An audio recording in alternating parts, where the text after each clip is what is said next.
Chers amis, bonjour à tous et à toutes et bienvenue à notre rendez-vous quotidien consacré à la méditation de la parole de Dieu. Une réflexion aujourd'hui sur cette solennité de la Pentecôte que nous célébrons en ce 28 mai 2023.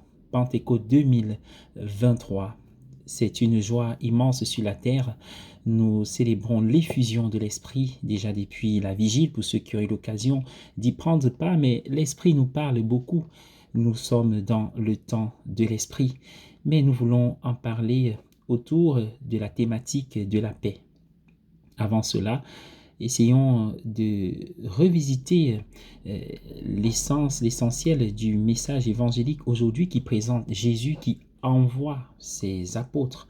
Nous ferons donc une petite réflexion sur la théologie autour du fait d'être envoyé. Et puis nous allons nous demander quelles sont les caractéristiques de l'ambassadeur de Dieu, du Christ, avant de parler du don de la paix qui nous est fait et qui nous est précieuse. Bien-aimés du Seigneur, pour mieux comprendre la théologie autour du fait d'être envoyé, nous pouvons remonter à des périodes les plus reculées dans l'Antiquité, quand il y avait des relations entre plusieurs royaumes, entre plusieurs rois, ne pouvant être disponibles à une invitation. Oui, bien-aimés du Seigneur, le roi pouvait se faire représenter et le représentant devait alors être traité exactement comme on aurait traité le roi. Alors, dans la Sainte Trinité, Jésus se présente comme l'envoyé du Père. Et tel que nous accueillons ou traitons Jésus, on l'aurait fait pour le Père. Voilà pourquoi il dit, le Père et moi, nous sommes un. Et le Saint-Esprit que nous célébrons aujourd'hui, dont nous célébrons la descente aujourd'hui, est l'envoyé du Père et du Fils. Et donc l'Esprit et le Père et le Fils sont un. Les apôtres sont envoyés par Jésus, par l'Esprit, portés par l'Esprit, envoyés par le Christ, et donc ils se font un avec le Père, le Fils et l'Esprit. Et ce faisant, quelle est donc leur mission? Leur mission, la mission des apôtres, est semblable ou alors identique et pas moins que celle du Père, du Fils et de l'Esprit, c'est-à-dire sauver le monde. En tant qu'envoyés, nous sommes appelés à sauver le monde. Et sauver le monde signifie accueillir les autres, les conduire vers une intériorité avec le Père, afin qu'ils puissent être un avec lui en recevant le baptême et le pardon des péchés. Voilà la mission des apôtres, voilà notre mission. Qu'est-ce qui caractérise donc ces envoyés, ces ambassadeurs? Jésus dit, la paix soit avec vous. C'est un don, le grand don de la paix. C'est la paix qui caractérise les ambassadeurs du Christ, c'est-à-dire ceux-là qui font un avec le Père, le Fils, qui répand sur eux la paix. Souvent, même dans les moments merveilleux de bonheur, il peut nous être difficile d'être en paix avec nos proches, nos familles, nos collègues, nos voisins ou même des personnes qui ne partagent pas le même point de vue que nous, qui sont différentes. Nous avons donc une soif de paix. Nous savons que le monde dans lequel nous vivons est encore rempli de violence et d'absence de paix. Peut-être est-il le reflet de ce manque de paix en nous. En tout cas, il n'y a pas la paix. Nous n'allons pas vivre dans un déni.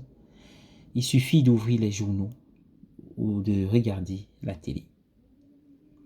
Alors, bien-aimés du Seigneur, il existe pourtant un moment où nous pouvons vivre une très grande privation de paix.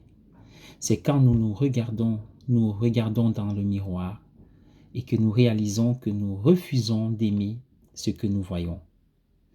Savons-nous que Dieu aime la personne que nous voyons dans le miroir, c'est-à-dire nous-mêmes? pourquoi ne ferions-nous pas autant? Ce serait le début de la paix.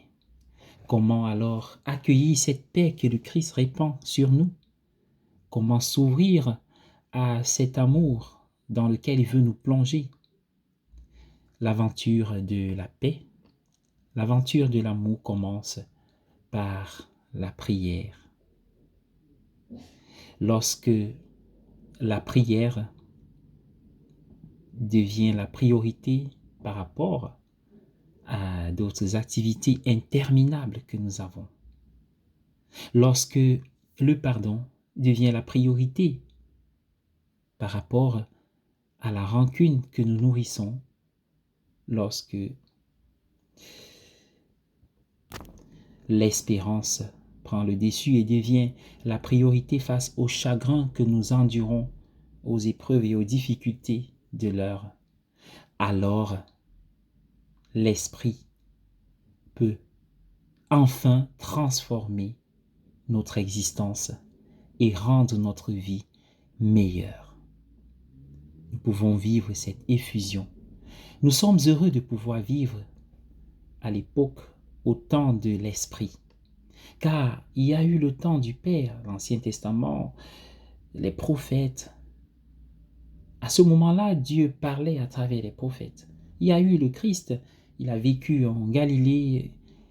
On pouvait le rencontrer, le croiser. À cette époque, Dieu parlait en Jésus. Mais à notre époque, qui est le temps de l'Esprit, Dieu non seulement se révèle à travers ses paroles et son Fils, mais il se révèle en nous-mêmes et il vit en nous.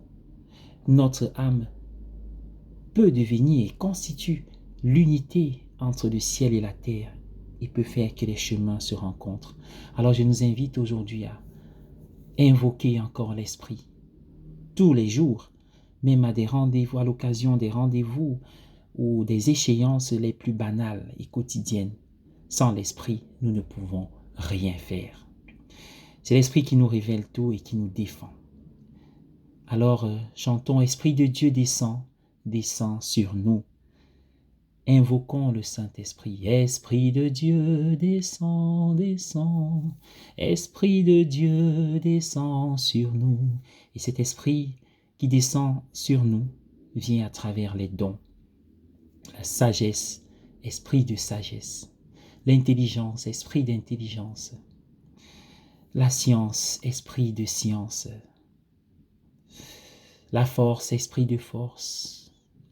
Le conseil, esprit de conseil. La piété et la crainte. Esprit de Dieu descend sur nous. Bonne fête de la Pentecôte. Bonne fête de l'Esprit, de la paix et de la joie. Soyez bénis. Soyons les ambassadeurs de cette paix.